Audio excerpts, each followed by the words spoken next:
बच्चों नमस्कार। आओ करें और सीखें भाग संख्या 149 में आज हम सीखेंगे त्रिभुजों का वर्गीकरण। बच्चों सबसे पहले प्रश्न को देखते हैं। कोणों के आधार पर त्रिभुजों के नाम लिखिए।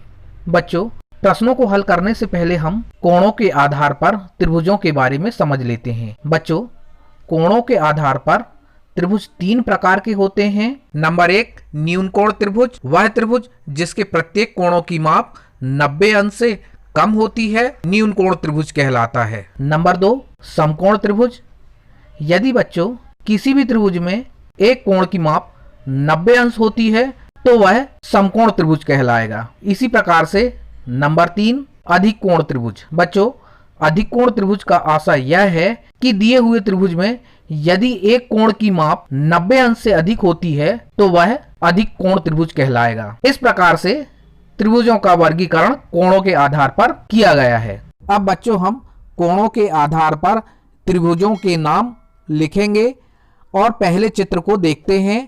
पहले चित्र में हमें बच्चों एक त्रिभुज दिख रहा है और इस त्रिभुज में एक कोण 90 अंश का है। अब हमें यह बताना है कि इस त्रिभुज का नाम क्या होगा।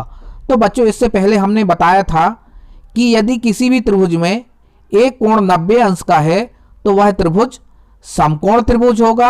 अतः इस त्रिभुज में एक कोण 90 अंश का है, अतः कोणों के आधार पर इस त्रिभुज का नाम समकोण त्रिभुज होगा। इसी प्रकार से हम चित्र क्रमांक 2 को देखते हैं और चित्र क्रमांक 2 से स्पष्ट हो रहा है बच्चों कि इस त्रिभुज में सभी कोणों की माप 90 अंश से कम है, अतः यह त्रिभुज न्यून कोण त्रिभुज होगा। अतः उत्तर में हम न्यून कोण त्रिभुज लिखेंगे। अब बच्चों हम चित्र क्रमांक 3 को देखते हैं। इस चित्र में हमें स्पष्ट रूप से दिख रहा है कि एक कोण की माप 90 अंश से अधिक है, अर्थात 120 अंश है, अतः यह त्रिभुज अधिक कोण त्रिभुज होगा। अब बच्चों हम चित्र क्रमांक 4 को देखते हैं। इस चित्र में हमें एक त्रिभुज दिख रहा है और सभी कोणों की माप 60-60 अंश दिख रही है, अतः बच्चों सभी कोण 90 अंश से कम है, अतः यह त्रिभुज न्यून कोण त्रिभुज होगा। अब बच्चों हम चित्र क्रमांक 5 को देखते हैं। इस चित्र में हमें एक त्रिभुज दिख रहा है और इस त्रिभुज में हमें एक कोण 90 अंश का दिख रहा है, अतः बच्चों यह त्रिभुज समकोण त्रिभुज होगा क्योंकि इसके एक कोण की माप 90 अंश है। अब बच्चों हम चित्र क्रमांक 6 को देखते हैं। इस चित्र में एक त्रिभुज है और एक कोण की माप 110 अंश है, अर्थात 90 अंश से अधिक है, अतः यह त्रिभुज अधिक कोण त्रिभुज होगा। अब बच्चों हम भुजाओं के आधार पर त्रिभुजों के बारे में पढ़ते हैं। बच्चों भुजाओं के आधार पर भी त्रिभुजों की संख्या 3 होती है। नंबर 1 समबाहु त्रिभुज, नंबर 2 विषमबाहु त्रिभुज, नंबर 3 समद्विबाहु त्रिभुज। अब बच्चों हम समबाहु त्रिभुज के बारे में समझते हैं। इस त्रिभुज का आशय यह है बच्चों कि इसकी तीनों भुजाओं की लंबाइयां बराबर हो, अर्थात प्रत्येक भुजाओं की लंबाइयां समान हो, समबाहु त्रिभुज कहलाता है। नंबर 2 विषमबाहु त्रिभुज। इस त्रिभुज का आशय यह है कि इसकी तीनों भुजाएं आपस में बराबर नहीं होती हैं, अर्थात तीनों भुजाओं की लंबाइयां भिन्न भिन्न होती है, विषमबाहु त्रिभुज कहलाता है। नंबर 3 समद्विबाहु त्रिभुज। इस त्रिभुज का आशय यह है कि इसकी दो भुजाएं बराबर होती हैं, समद्विबाहु त्रिभुज कहलाता है। अब बच्चों हम प्रश्नों को हल करते हैं। पहला चित्र देखते हैं। पहले चित्र में हमें एक त्रिभुज दिख रहा है बच्चों और इसकी तीनों भुजाएं आपस में बराबर दिख रही हैं। सभी भुजाओं की लंबाइयां 2-2 सेंटीमीटर दिख रही हैं, अर्थात तीनों भुजाओं की लंबाइयां आपस में बराबर है, अतः बच्चों यह समबाहु त्रिभुज होगा।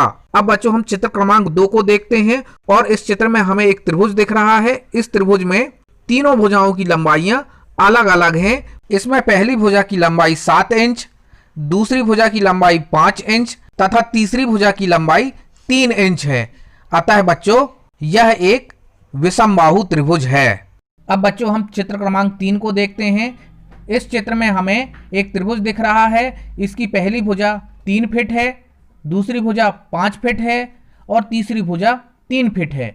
बच्चों इस त्रिभुज में हमें दो भुजाएं आमने सामने की बराबर दिख रही हैं, अर्थात इन दोनों भुजाओं की लंबाइयां 3-3 फीट है। अतः यह त्रिभुज समद्विबाहु त्रिभुज होगा। अब बच्चों हम चित्र क्रमांक 4 को देखते हैं।